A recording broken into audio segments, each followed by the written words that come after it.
우주의 십자가 보혈로 우주의 십자가 보혈로 죄 씻은 받기를 원하네. 내 죄를 씻으신 주님 찬송합시다. 할렐루야 찬송합시다. 찬송합시다.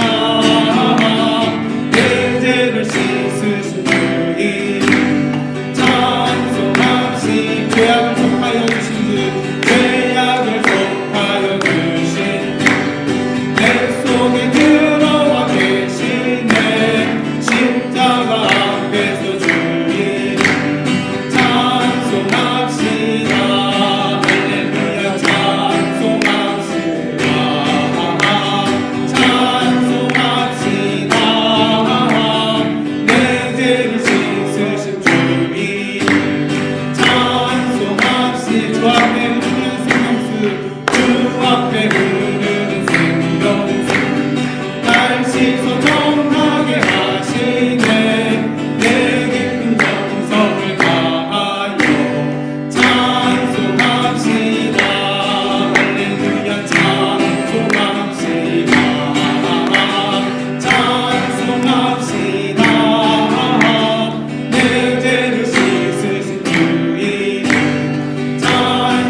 우리에게 임하소서.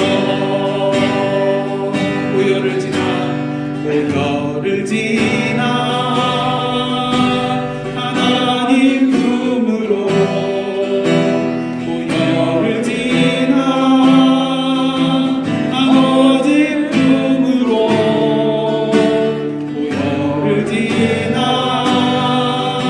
하나님 품으로 한 걸음씩 나아가네. 고열을 지나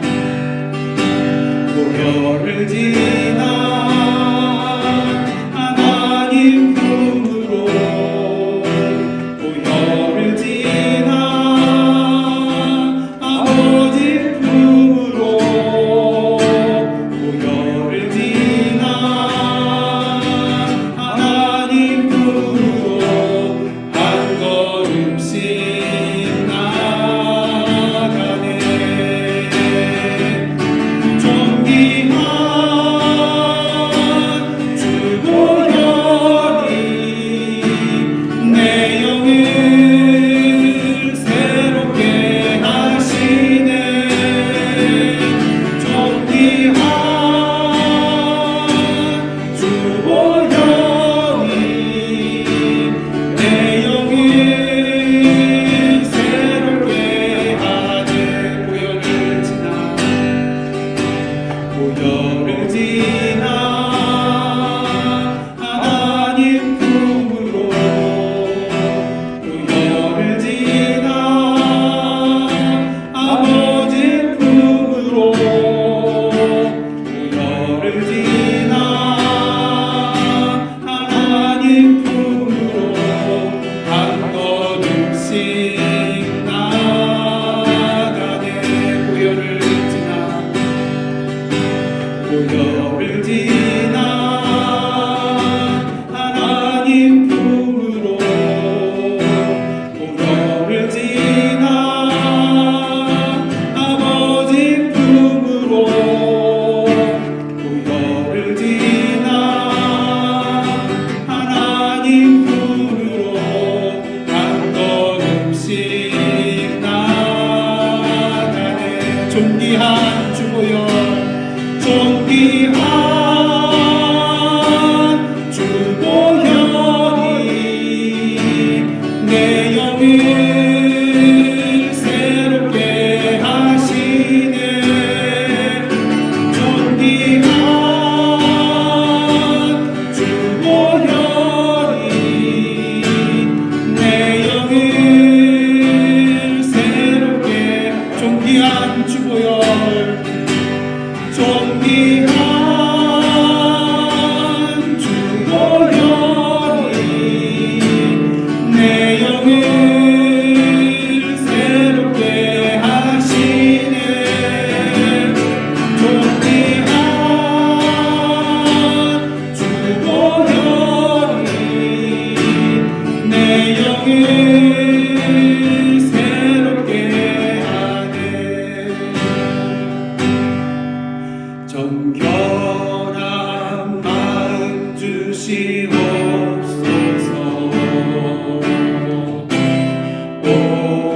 오 주님, 정직한 영을 새롭게 하소서.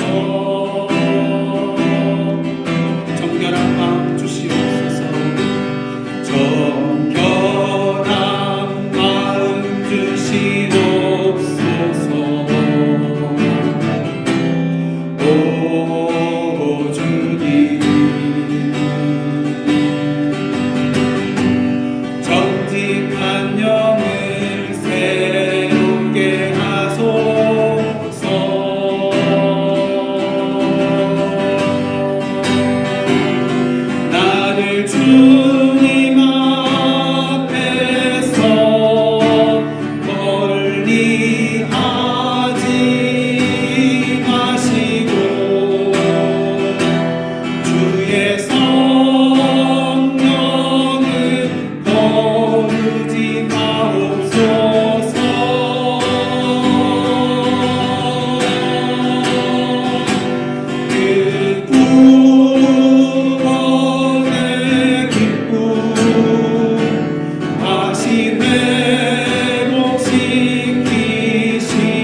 정직한 영을 새롭게 하소서.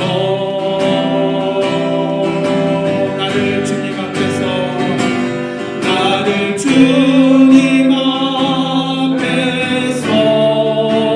멀리 하지 마시고 주의 성령을 거두지 마옵소서.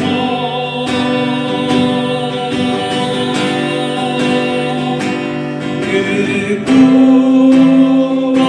구원의 기쁨 다시 회복시키시고 변치 않는 맘 내 안에 주소서.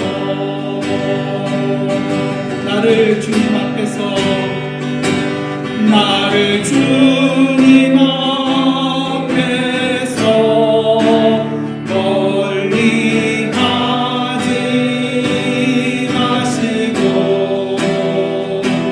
주의 성령을 거두지 마옵소서.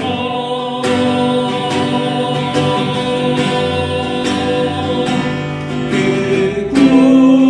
구원의 기쁨 다시 회복시키시고 변치 않는 맘 내 안에 주소서.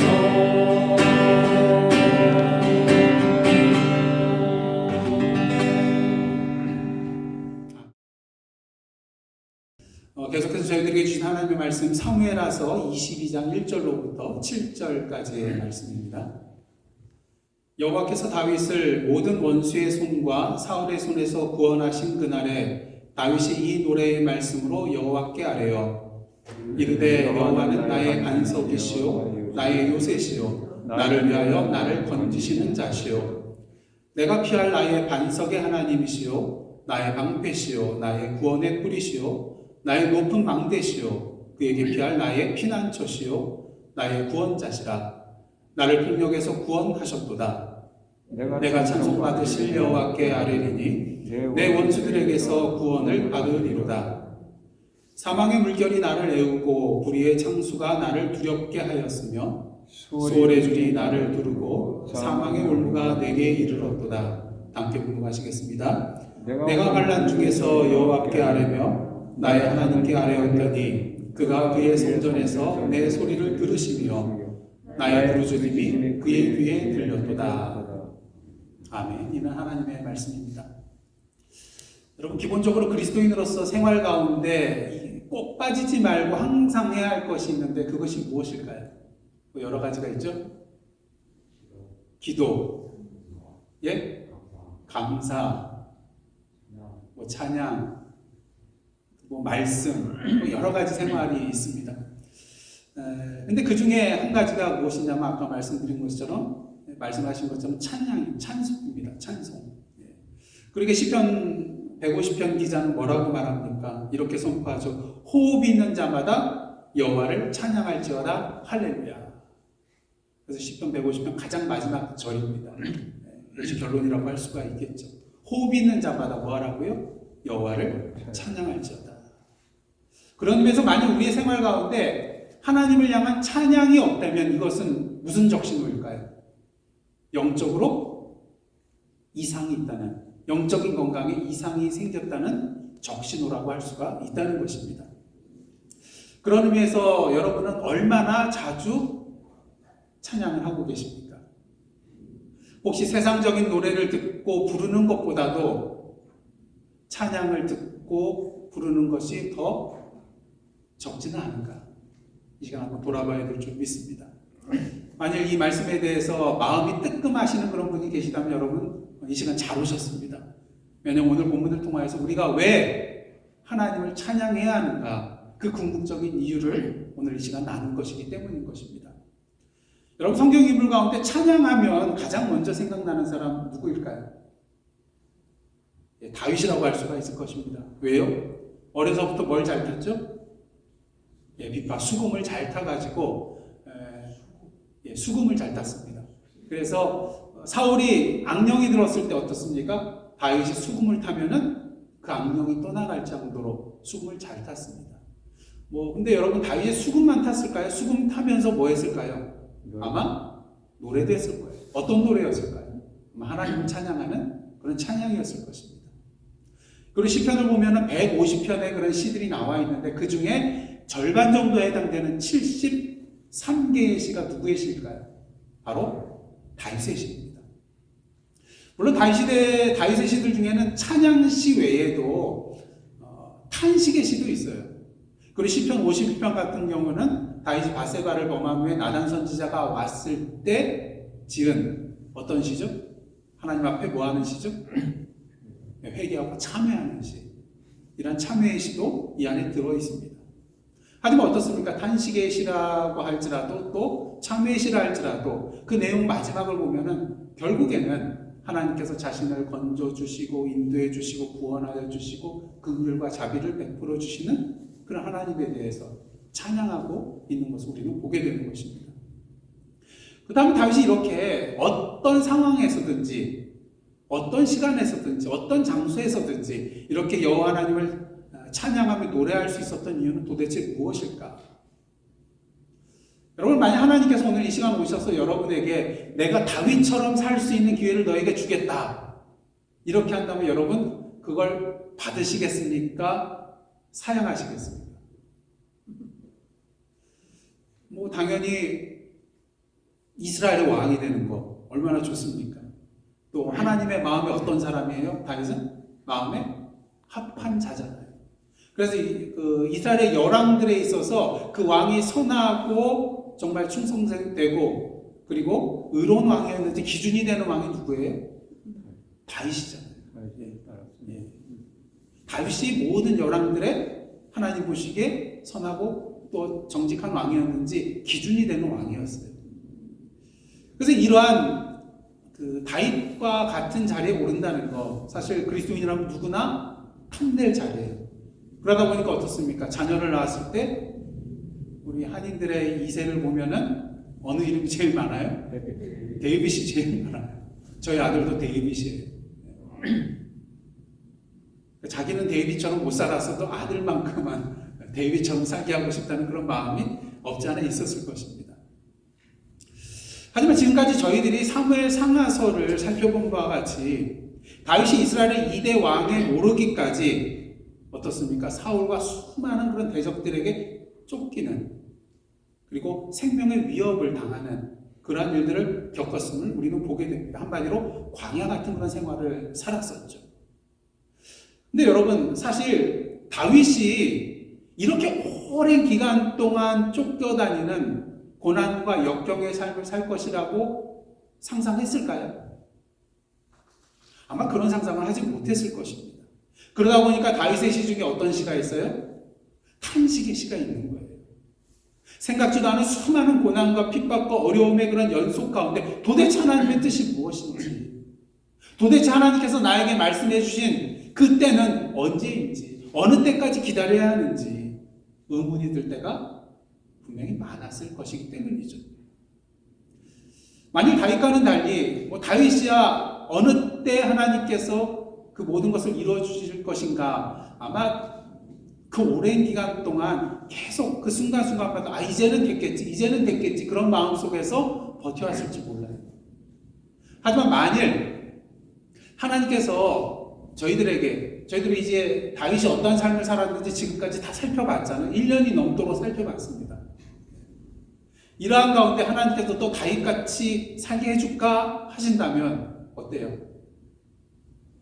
아마 저 같으면은 그 수많은 광야의 생활, 고난과 역경의 생활을 겪었던 다윗을 바라볼 때 물론 그 결과는 좋을 수는 있겠지만 하나님 다 좋긴 좋은데요. 왕이 되는 것도 좋고 하나님의 마음의 합한 자 되는 것도 좋지만 광야의 길만큼은 좀 안 가게 해주시면 안 될까요?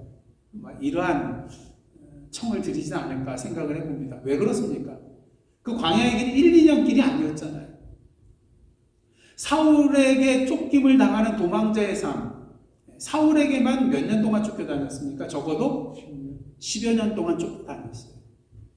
10년이면 뭐도 변합니까? 강산도 변해요. 지난주에 우리 케일럽하고 클로이가 왔는데 3년 동안 못 봤잖아요. 그 사이에 많이 컸지 않습니까? 아마 10년 지나면 우리 케일럽 얼굴을 잘 못 알아볼지도 모를 거예요. 10년이면 금세 크잖아요. 완전히 달라지잖아요. 그런데 그 긴 세월을 그냥 기다리는 것도 아니고 수많은 고통과 환난과 역경 속에서 이것을 도대체 어떻게 뚫고 견디며 지나갈 수 있을까? 그렇다면 다윗은 이 모든 역경과 어려움의 순간들을 어떻게 견뎌내고 어떻게 극복해 나갈 수 있었을까요? 어떻게 그 모든 순간순간마다 여호와 하나님 앞에 나아가 노래하며 찬양할 수 있었을까요?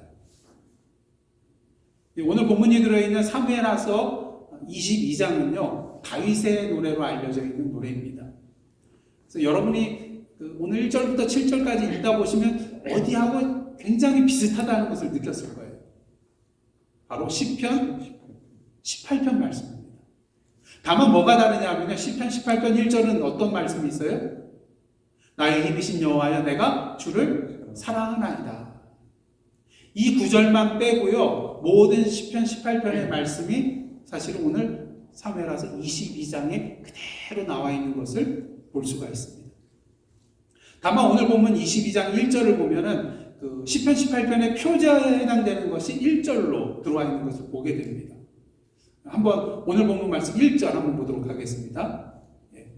시작. 여호와께서 다윗을 모든 원수의 손과 사울의 손에서 구원하신 그날에 다윗이 이 노래의 말씀으로 여호와께 아뢰어.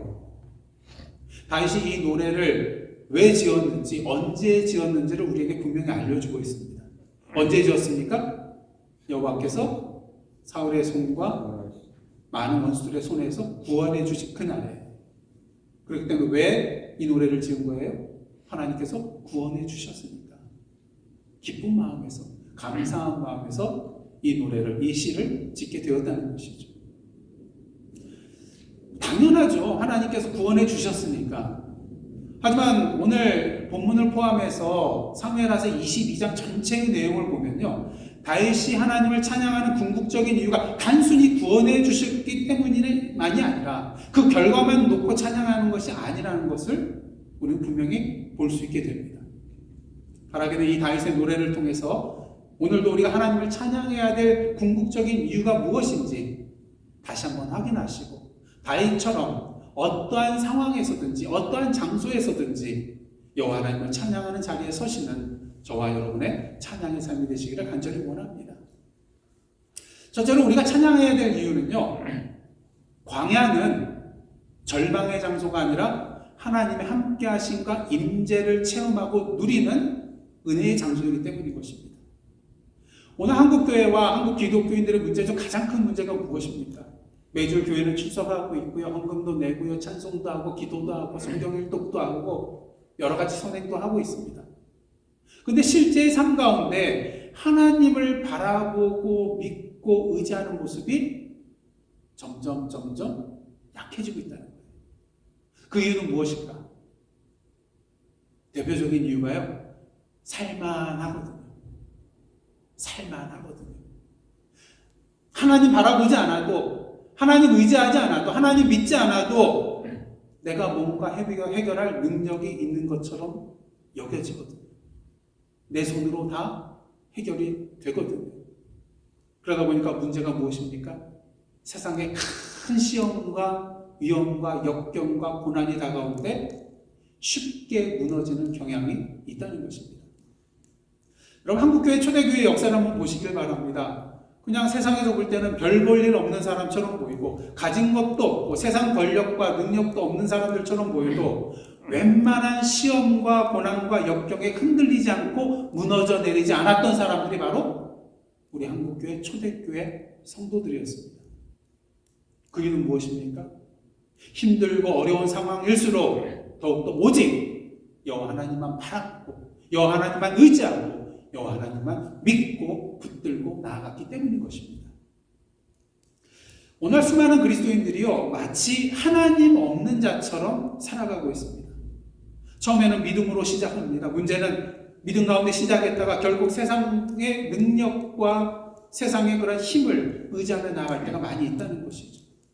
처음에는 오직 하나님 아버지만 믿고 바라보며 의지하며 나아가다가 살다 보니까 어떻습니까? 세상 권력이 더 힘이 있는 것 같아 보이거든요.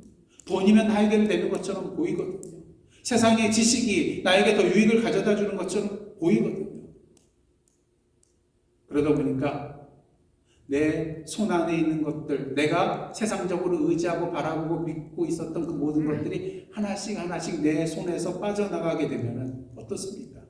그때마다 한숨 쉬고요, 탄식하고 그 자리에 그만 주저앉아 버리는 경우가 생겨난다는 것입니다. 하지만 다윗은 어떻습니까? 결국 그러한 자가 아니었다는 것이죠. 골리앗과 싸움에서 그가 뭐라고 외치고 있습니까? 너는 칼과 창과 단창으로 나에게 나오거니와 나는 만군의 여호와 하나님으로 네가 모욕하는 이스라엘 군대의 하나님으로 내게 나아가노라. 다윗이 바라보고 의지한 것은 골리앗과 같이 칼과 창과 단창이 아니었습니다. 그렇다고 자신이 자신 있게 하는 그 물매도 아니었어요. 그는 오직 만군의 여호와 하나님만을 믿고 의지하며 나아갔던 것입니다. 그런 의미에서 다윗이 던진 그 물맷돌은요, 뭐라고 할 수가 있냐면은, 던진 것은 우리가 시각적으로 봤을 때는 그냥 단순한 물맷돌에 불과하지만, 사실 다윗이 골리앗에게 던진 것은 믿음의 돌이었다는 것이죠.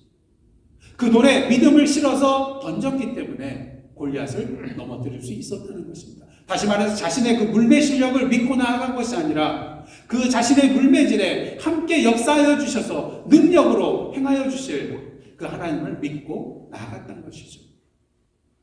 그리고 그는 수많은 고난과 역경과 탄식의 광야의 시간 속에서도 결코 그 속에 오래 머물지 않고 여호와 하나님 앞으로 나아가 그 하나님을 의지하고 믿고 나아갔던 것입니다. 그 이유는 무엇입니까? 자신이 지금 맞닥뜨리고 있는 그 광야는 내가 넘어지고 좌절하고 낙망할 장소가 아니라 오히려 오직 여호와 하나님만을 바라보고 의지하고 믿고 나아갈 수 있는, 그럼으로 인하여서 여호와 하나님의 동행하심을, 그 임재하심을 체험하고 누릴 수 있는 은혜의 장소였기 때문인 것입니다. 오늘 보면 5절로부터 7절 말씀 한번 보도록 하겠습니다. 먼저 5절 6절인데요. 제가 봉독해 드리겠습니다. 사망의 물결이 나를 애우고 불의의 창수가 나를 두렵게 하였으며 수월의 줄이 나를 두르고 사망의 올무가 내게 이르렀도다. 똑같은 의미의 표현을 4번씩이나 반복하여 사용하고 있습니다. 사망의 물결, 불의의 창수, 수월의 줄, 사망의 올무. 그만큼 두려울 수밖에 없는 그러한 광야 같은 상황을 묘사하고 있는 것이죠. 하지만 다윗은 두려움 가운데 머물러 있지 않았습니다. 7절 말씀 보시기 바랍니다. 내가 환난 중에서 여호와께 아뢰며 나의 하나님께 아뢰었더니 그가 그의 성전에서 내 소리를 들으시며 나의 부르짖음이 그의 귀에 들렸도다. 절망할 수밖에 없는 그 죽음의 문턱에 서 있는 그 광야 같은 상황 속에서 다윗은 오직 여호와 하나님께 아뢰며 부르짖었다는 것입니다. 그리고 그 소리를 여호와 하나님께서 어떻게 하셨다고요? 들으셨다는 것입니다. 예, 그렇습니다. 우리 하나님은 저 멀리 계셔서 그냥 우리를 내버려 두시는, 환난과 위기 속에 있는 우리를 그대로 내버려 두시는 분이 아니라 나 몰라라 하며 뒷짐지고 계시는 분이 아니라는 것이에요. 오늘도 우리의 고난과 환난과 역경의 그런 상황 속에 우리 곁에 계셔서 우리의 소리를 들으시고 우리와 함께 하시는 하나님이시라는 것입니다. 전에도 한번 소개해드린 적이 있는데 그 광야를 지나며라는 그런 찬양이 있어요. 젊은이들이 굉장히 그 은혜 받고 좋아하는 그런 찬양 중에 하나인데요. 이 가사를 보면 너무나도 큰 은혜가 돼요. 그래서 여러분 한번 유튜브 찾아보셔서 광야를 지나며라는 한번 찬양을 들어보시기를 원합니다. 이 시간 그 가사를 한번 소개를 해드리겠는데요. 한번 그 가사의 의미를 한번 잘 새겨 들어보시기를 원합니다. 광야를 지나며 왜 나를 깊은 어둠 속에 홀로 두시는지, 어두운 밤은 왜 그리 길었는지, 나를 고독하게, 나를 낮아지게, 세상 어디도 기댈 곳이 없게 하셨네. 광야에 서 있네. 주님만 내 도움이 되시고, 주님만 내 빛이 되시는, 주님만 내 친구 되시는 광야. 주님 손 놓고는 단 하루도 살 수 없는 곳. 광야에 서 있네. 주께서 나를 사용하시려, 나를 더 정결케 하시려, 나를 택하여 보내신 그곳 광야. 성령이 내 영을 다시 태어나게 하는 곳. 광야에 서 있네.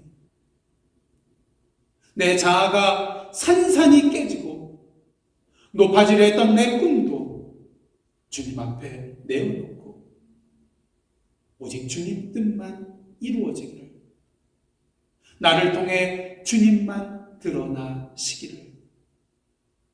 광야를 지나네요.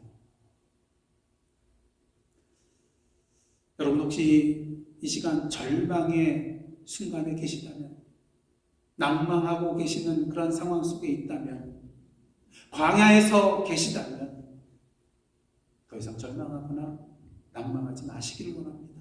오히려 소망을 품으시기를 원합니다. 왜? 광야는 우리의 모든 것을 내려놓고 오직 여호와 하나님만을 바라보며 의지하며 부르짖는 장소이기 때문인 것입니다. 그럴 때 그 여호와 하나님께서 사랑의 손길로 우리에게 임재하여 주셔서 우리와 함께 동행하며 역사하여 주십니다. 그곳이 바로 광야입니다. 그리고 광야는 고난의 장소이기도 하지만 동시에 은혜의 장소인 것입니다. 그렇게 광야에서 우리는 여호와 하나님을 찬양할 수 있게 되는 것이죠. 그 다음 둘째로 우리가 하나님을 찬양해야 하는 이유는요, 광야에서 나를 만나주시는 하나님이 바로 나의 하나님이기 때문인 것입니다. 요한일서 4장 8절 말씀 보시면 하나님은 사랑이시라라는 그런 구절이 있습니다. 그 사랑은 어떠한 사랑입니까? 요한복음 3장의 말씀처럼 자신의 독생자까지 우리를 위해 내어주시는 사랑이요, 요한복음 1장의 말씀처럼 예수 그리스도를 믿는 자에게는 당신의 자녀가 되는 권세를 주시는 사랑입니다. 특히 이 사랑은 어떻습니까? 로마서 8장의 말씀처럼 이 세상의 어떠한 것도 하나님과 우리의 사랑을 끊을 수 없는 그러한 사랑이라는 것이죠. 근데 중요한 것은 그 사랑과 구원의 하나님이 누구의 하나님이냐는 것입니다. 오늘 보면 2절과 3절 말씀 한번 다 함께 읽도록 하겠습니다. 2절과 3절입니다.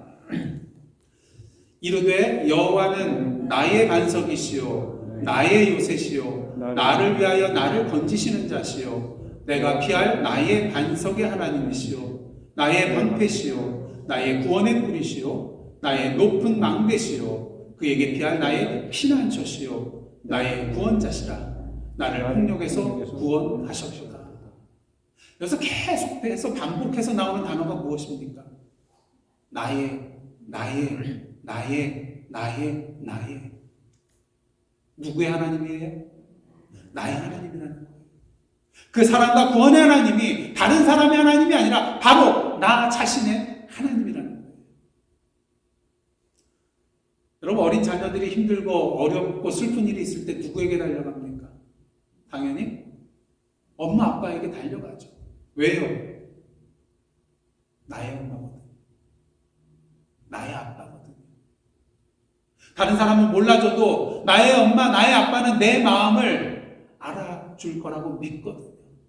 내 상황을 이해해 줄 거라고 믿거든요. 나의 문제를 자신의 문제처럼 여기며 도와주실 것을 믿거든요. 사랑하는 성도 여러분, 우리의 육신의 어버이도 우리에게 이렇게 큰 힘이 되는데 하물며 우리 여호와 하나님, 우리 아버지 하나님은 어떻겠습니까? 바라기는 오늘도 다른 곳으로 달려가는 것이 아니라 나의 아버지 되시는 그 여호와 하나님의 품으로 달려가시는 저와 여러분 되시기를 원합니다. 왜냐하면 하나님은 나의 하나님이시거든요. 그다음 마지막으로 우리가 찬양해야 될 이유는요, 나의 하나님은 어떠한 하나님이냐면요, 살아계신 하나님이기 때문인 것입니다. 오늘 본문의 이후의 내용 51절까지인가 그렇게 되어 있는데요, 그 내용을 보시면 여호와 하나님께서 다윗의 이 부르짖음에 대하여 어떻게 응답하여 주셨는가가 구체적으로 상세하게 나와 있는 것을 보게 됩니다. 어떻게 그 내용을 이렇게 많이 기록할 수 있을까? 저는 그렇게 쓰라 그래도 내용을 못 찾겠어요. 그냥 간단하게 쓰다 보면 그냥 끝날 것 같아요. 하지만 다윗은 장황하게 하나님께서 자신을 어떻게 도와주시고 건져주시고 구원해 주셨는가를 구체적으로 나열하고 있는 것을 우리가 보게 됩니다. 그래서 다윗은요, 이 구절들을 보시면 어떤 내용이 많이 나오냐면 여호와께서 또 주께서 그가 이런 말들이 계속 반복돼서 나오는 것을 볼 수가 있습니다. 그래서 예를 들어서 17절로부터 한 20절 말씀 한번 보도록 하겠습니다. 17절로부터 20절 말씀. 그가 위에서 손을 내미사. 누가 손을 내밀었어요? 그가. 그리고 나를 붙드시며. 누가 붙들었어요? 그가. 그리고 많은 물에서 나를 건져내셨도다. 누가 건져내셨어요? 그가. 나를 강한 원수와 미워하는 자에게서 건지셨으며. 그가 건지셨다는 거예요. 그들은 나보다 강했기 때문이로다. 그들이 나의 재앙의 날에 내게 이르렀으나 누가요? 여호와께서 나의 의지가 되셨도다. 나를 또 넓은 곳으로 뭐 하셨다고요? 인도하시고 나를 기뻐하심으로 어떻게 하셨다고요? 구원하셨다. 누가요? 그가, 주께서, 여호와께서 그렇게 하셨다는 거예요. 이를 통하여 우리는 하나님이 어떠한 분이신지를 분명히 알게 됩니다. 그렇게 다윗은 47절을 통해서 하나님을 이렇게 찬양하고 있어요. 47절 한번 보시기를 원합니다. 다 함께 읽겠습니다. 47절입니다. 시작. 여호와의 사심을 두고 나의 반석을 찬송하며 내 구원의 반석이신 하나님을 높일지로다. 근데 여기에서 여호와의 사심을 두고라는 말은요, 여호와께서 살아계시는 분이라는 그런 뜻이에요. 그래서 세 번역본을 보면은 이 47절을 이렇게 번역을 하고 있습니다. 한번 잘 들어보십시오. 주님은 살아계신다. 나의 반석이신 주님을 찬양하여라. 나의 구원의 반석이신 하나님을 높여라. 우리 하나님은 어떤 분이시라고요? 오늘도 능력으로 역사하시는 어떤 하나님이요? 살아계신 하나님이라는 거예요. 반면 세상 사람들이 바라보고 의지하고 믿고 나아가는 것들에게는 이러한 능력이 있을까요? 그러한 능력이 없다는 것입니다. 그렇게 32절 말씀 보시면요, 다윗이 이러한 말을 해요. 여호와 외에 누가 하나님이며 우리 하나님 외에 누가 반석이냐. 42절 상반절 말씀 보시면요, 이렇습니다. 그들이 도움을 구해도 구원할 자가 없었고 하나님 외에는 살아계신 신이 없다는 거예요. 능력자가 없다는 거예요. 열왕기상 18장을 보면 누가 대결을 합니까? 갈멜산에서 엘리야와 바알과 아세라 선지자들과 대결을 벌이는 것을 여러분 기억하실 것입니다. 자, 먼저 바알 선지자들이 먼저 바알신을 부르짖죠. 어떻습니까? 아침부터 낮까지 계속해서 바알의 이름을 부르면서 응답해달라고 하지만 불러서 응답해주지는 않아요. 자, 그러자 엘리야가 이들에 대해서 조롱을 하죠. 큰 소리로 부르라. 그는 신인즉 묵상하고 있는지, 혹은 그가 잠깐 나갔는지, 혹은 그가 길을 행하는지, 혹은 그가 잠이 들어서 깨워야 할 것인지. 그래서 바알 선지자들이 이제 말로는 안 되니까, 부르짖는 것만으로는 안 되니까 어떻습니까? 칼과 창으로 자신의 몸을 상하게 하면서 더 큰 소리로 그들의 신을 부르짖었습니다. 하지만 정오가 되어 저녁 소재가 드릴 때가 되어도 아무런 응답이 없는 것을 보게 됩니다. 하지만 엘리야의 경우는 어떻습니까? 저녁 소재 드릴 때에 여호와 하나님 앞에 나아가 간구합니다. 열왕기상 18장 36절 37절 말씀인데요, 제가 봉독해 드리겠습니다. 아브라함과 이삭과 이스라엘의 하나님 여호와여, 주께서 이스라엘 중에서 하나님이신 것과 내가 주의 종인 것과 내가 주의 말씀대로 이 모든 일을 행하는 것을 오늘 알게 하옵소서. 여호와여 내게 응답하옵소서. 내게 응답하옵소서. 이 백성에게 주 여호와는 하나님이신 것과 주는 그들의 마음을 돌이키심을 알게 하옵소서. 이렇게 간구하자. 어떻습니까? 하늘에서 불이 내려와서 번제물과 나무와 돌과 흙뿐만 아니라 그 도랑에 물 부어놓은 곳까지 모두 핥아버리는 것을 보게 됩니다. 우리 여호와 하나님은 어떤 하나님이라고요? 능력으로 역사하시는 살아 계신 하나님이시라는 것입니다. 그러기에 우리에게 소망이 있습니다. 지금 비록 광야 같은 그런 길을 걷는다 할지라도, 현재 우리가 당한 환난과 고난과 시련의 끝이 보이지 않는다 할지라도, 오늘도 우리의 삶 가운데 임재하셔서 함께 하시고 동행하여 주시는 그 나의 하나님이 바로 능력으로 역사하시는 살아계시는 하나님이시기에 우리에게는 소망이 있는 것입니다. 그리고 이러한 살아계신 여호와 하나님을 믿고 의지하며 나아갈 때 우리는 놀라운 변화를 체험하게 되는데요. 그 변화 중에 하나가 무엇이냐면요, 우리의 상황이 변하지 않는다 할지라도 무엇이 변할까요? 나의 마음이 변하게 된다는 것입니다. 달라지게 된다는 것입니다.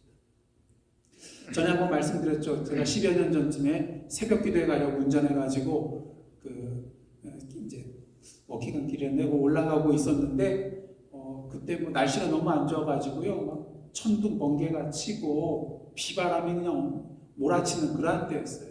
캄캄하고. 그래서 올라가는데 어떤 마음이 들었을까요? 두렵고 떨리는 마음이 들었어요. 왜? 새벽 기도 가다가 벼락 맞아 죽으면 어떨까? 뭐 이런 두려운 마음이 들더라고요. 목사가 벼락 맞아 죽으면 어떨까? 이제 뉴스거리가 되겠죠. 그래서 두려운 가운데 이렇게 운전하고 가는데 갑자기 저쪽 오른쪽에서 뭐가 보여요? 뭐가 보였을까요? 무지개가 보이는 거예요. 그 먹구름 틈새로, 조그만 틈새로 햇빛이 비치더니 그쪽 반대편에 무지개가 생긴 거예요. 그래서 깜짝 놀랐어요. 야, 이런 날씨 무슨 무지개를 보다니. 그래서 이제 그때 셀폰 가지고 사진을 찍으려고 막 노력을 했는데 나중에 보니까 제대로 찍힌 게 하나도 없어요. 뭐 하여간 너무 놀랍고 또 기쁜 마음으로 이제 계속해서 운전을 하고 갑니다. 근데 이제 그 햇빛 나왔던 것도 없어지고 무지개도 없어지고 똑같은 그런 상황이었어요. 천둥 번개가 치고 뭐 비바람이 몰아치고 어두컴컴하고요. 근데 달라졌어요. 뭐가 달라졌어요? 제 마음이 달라졌어요. 조금 전까지만 하더라도 그 벼락 맞으면 어떻게 하나 그렇게 두렵고 떨리는 마음 가운데 무서운 가운데 운전했었는데 그 모든 두려운 마음이 싹 없어졌어요. 제 마음속에 뭐만 남아있을까요? 지금 천둥 치고 번개가 치고 있어도, 비바람이 치고 있어도 조금 전에 봤던 그 무지개, 야, 이거 또 한 번 안 나타나나? 뭐 이러한 마음 가운데 두려움 없이 교회까지 그런 갔던 적이 있습니다. 상황은 변하지 않았어요. 하지만 제 마음이 변했습니다. 우리가 살아가는 데 있어서 정말로 절체절명의 위기의 순간 맞닥뜨릴 때가 있습니다. 절망하고 낭망하고 사방을 아무리 둘러봐도 벗어날 길이 없는 그런 절체절명의 위기의 순간 광야에 갇혀 있을 때가 있습니다. 근데 때로는요, 하나님께서 이 모든 어려움들을 다 제거해 주실 때도 있지만 때로는요, 우리의 마음을 변화시켜 주셔서 그 상황을 견뎌내고 그 상황을 뚫고 나아갈 수 있도록 인도해 주실 때가 있다는 것입니다. 이러한 것을 대표적으로 경험한 사람이 누구일까요? 바로 사도 바울이에요. 사도 바울 어떻습니까? 수많은 고난과 역경과 죽음의 위기를 걸어가야 했던 사도 바울이에요. 하지만 그는 그런 위기의 순간 속에서도 결코 절망하거나 낭망하거나 두려워하지 않았습니다. 오히려 빌립보서 4장 11절로부터 13절 보시면 이러한 고백을 하고 있습니다. 제가 읽어드리겠습니다.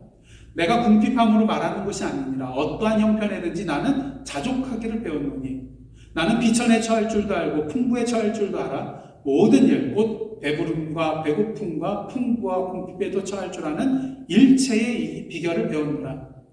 내게 능력 주시는 자 안에서 내가 모든 것을 할 수 있느니라.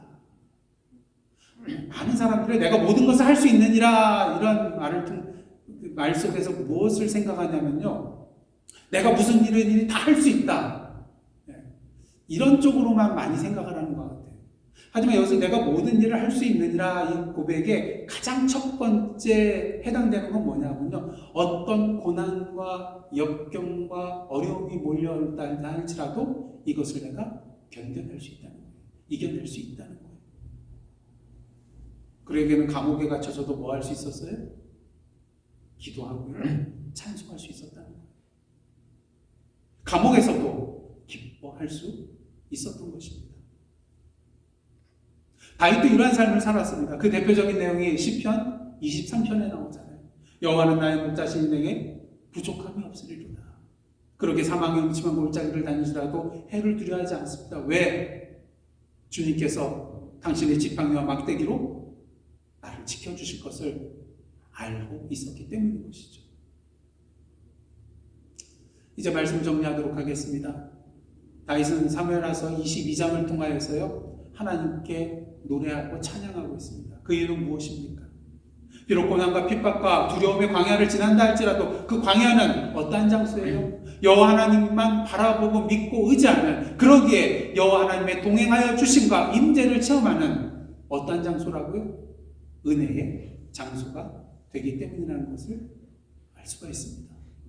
그리고 그 하나님은 다른 사람의 하나님이 아니라 누구의 하나님이라고요? 바로 나의 하나님이라는 거예요.